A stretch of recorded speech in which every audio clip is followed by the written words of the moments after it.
मैं तो पाक फौज के ऊपर हैरान हूं कि एक ऐसे आदमी को जो चरस पीता है, जो अपना स्निफ करता है, और वुमनाइजिंग का तो सबको पता ही है, लेकिन रेहान खान की किताब के मुताबिक अब हम जिनसी भी ये करता है। तो इस तरह के आदमी को प्राइम मिनिस्टर बनाना, और जिसकी हराम औलाद भी है, और औलाद की फोटो भी मैं आपको दे देता हूं अगर चाहिए तो, ये भी आपको दूंगा बाद में।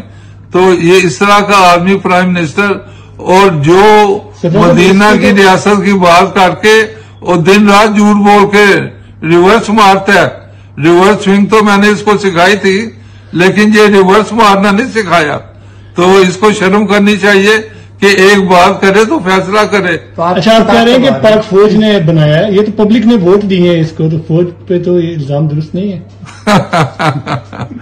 वो जनरल बेग से पूछे कि वो पैसे बांटता था, इजाजुल हक से पूछे, और उसके ख्वाजा आसफ से पूछे जिसने जनरल बाजवा को फोन किया कि मैं हार रहा हूं, मुझे जिता दो।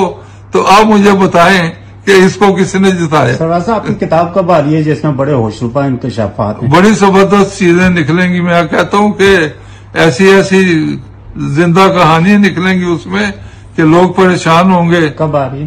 तो ये मेरा ख्याल है जब मैं खबर में जाने लगूंगा, ताकि मेरे ऊपर केस ना हो।